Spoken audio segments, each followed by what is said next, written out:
Pernah kepikiran nggak sih kalau ahli geologi itu sebenarnya kayak detektif?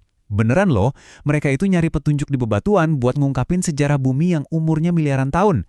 Tapi alat paling canggih mereka itu bukan palu atau pahat, melainkan statistik. Yup, angka-angka. Justru angka inilah yang ngebantu kita membaca bahasa bumi. Penasaran gimana caranya? Yuk kita bedah bareng-bareng.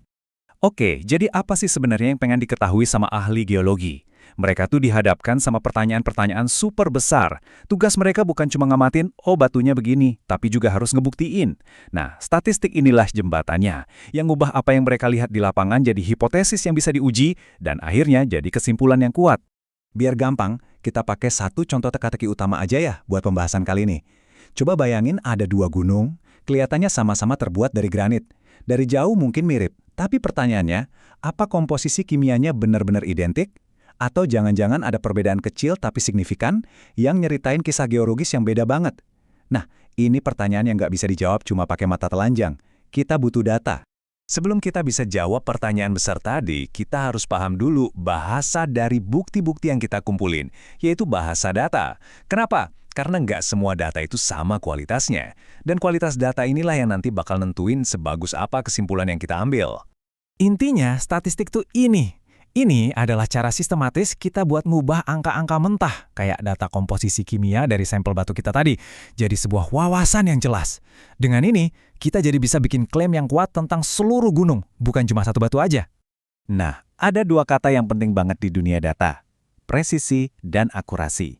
Gampangnya gini, presisi itu artinya kalau kamu ngukur hal yang sama 10 kali, hasilnya bakal dekat-dekat situ terus. Konsisten. Kalau akurasi itu soal seberapa dekat hasil ukuranmu sama nilai yang sebenarnya. Idealnya, kita mau dua-duanya. Soalnya kamu bisa aja sangat presisi, tapi ternyata salah sasaran. Oke, tabel ini ngejelasin semuanya dengan keren banget. Coba deh lihat kotak kiri atas. Presisi tinggi, akurasi tinggi. Semua angkanya ngumpul rapat di sekitar nilai asli, yaitu 50. Inilah target kita. Sekarang geser ke kanan, presisinya rendah tapi akurasinya tinggi. Angkanya emang nyebar, tapi rata-ratanya masih dekat ke 50. Nah, yang di bawah ini skenario mimpi buruk. Bisa jadi kita presisi banget, tapi salah total. Atau udah nyebar, salah pula. Ini bukti kenapa kita harus benar-benar paham kualitas data kita. Dan ini membawa kita ke pepatah legendaris di dunia data, sampah masuk, sampah keluar. Simpel tapi dalam banget artinya. Kalau pengukuran awal kita atau data kita udah ngacau dari awal, ya mau pakai analisis statistik secanggih apapun, kesimpulan yang kita dapat ya bakal ngacau juga. Kualitas data itu fondasinya, titik. Oke, sekarang kita udah paham kalau data berkualitas itu kunci. Langkah selanjutnya adalah ngenalin jenis-jenis data, karena tiap jenis butuh alat analisis yang beda. Anggap aja kayak kotak perkakas ahli geologi. Kan nggak mungkin kita pakai palu buat motong batu permata, kan? Jenis data yang paling gampang kita pahami itu skala, rasio. Ini tuh pengukuran yang kita pakai sehari-hari, kayak panjang kristal atau berat sampel batuan. Kuncinya di sini adalah angka 0 itu benar-benar berarti kosong atau tidak ada sama sekali. Panjangnya 0 ya berarti nggak ada panjang. Ini jenis data idaman deh. Nah, disinilah bedanya. Jadi menarik. Coba bandingin sama skala interval. Contoh paling klasiknya itu suhu Celcius. 0 derajat Celcius kan bukan berarti nggak ada panas sama sekali. Itu cuma titik beku air. Masih ada suhu minus. Beda sama skala Kelvin, di mana 0 mutlak itu benar-benar artinya nggak ada energi panas sama sekali. Perbedaan kecil ini penting banget loh, karena ngaruh ke perhitungan matematis yang boleh kita lakuin ke data itu. Lanjut, kita punya data ordinal. Data ini cuma ngasih tahu kita urutan atau peringkat, tapi nggak ngasih tahu seberapa jauh bedanya. Skala kekerasan Mohs itu contoh sempurna. Kita tahu intan 10 lebih keras dari kuarsa 7, tapi kita nggak bisa bilang intan itu berapa kali lebih keras. Nah, karena jarak antar nilainya nggak sama, data ini butuh jenis statistik khusus. Salah pakai alat analisis di sini, kesimpulan geologis kita bisa meleset jauh.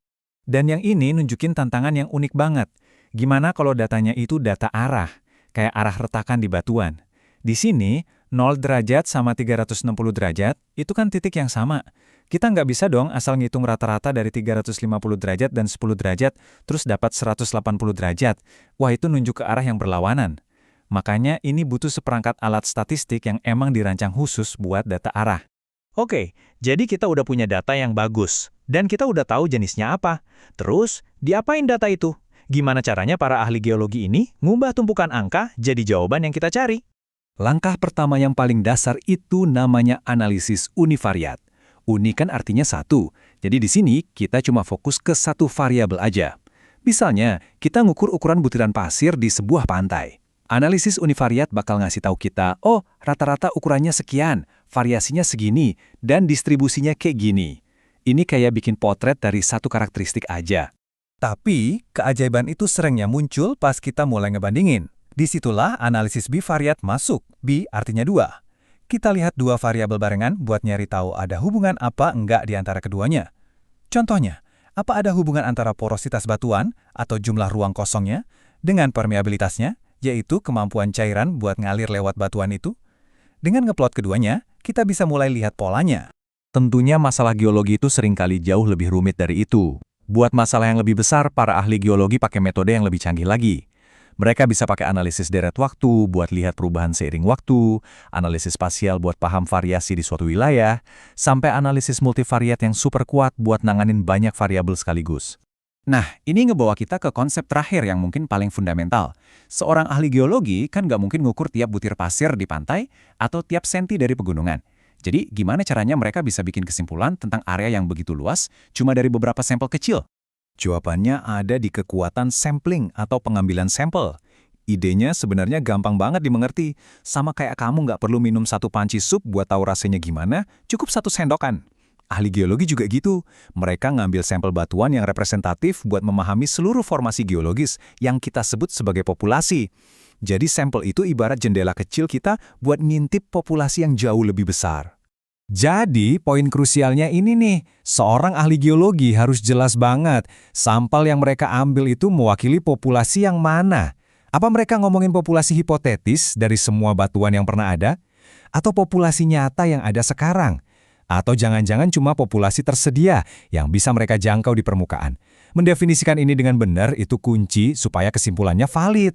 Nah, dengan semua perangkat ini, pemahaman soal presisi, jenis data, metode analisis, dan teori sampling, kita akhirnya balik lagi ke teka-teki awal kita.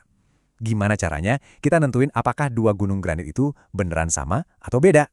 Jawabannya, dengan mengambil sampel yang akurat, memahami jenis datanya, dan menerapkan tes statistik yang tepat, ahli geologi bisa menyatakan dengan tingkat kepercayaan yang terukur apakah kedua gunung itu berbeda atau enggak. Jadi pertanyaan utamanya bukan lagi apakah beberapa batu bisa menceritakan kisah sebuah gunung, tapi seberapa teliti kita mendengarkan kisah itu dengan alat yang tepat. Dan jawabannya, seperti yang kita lihat barusan, ada di dalam statistik.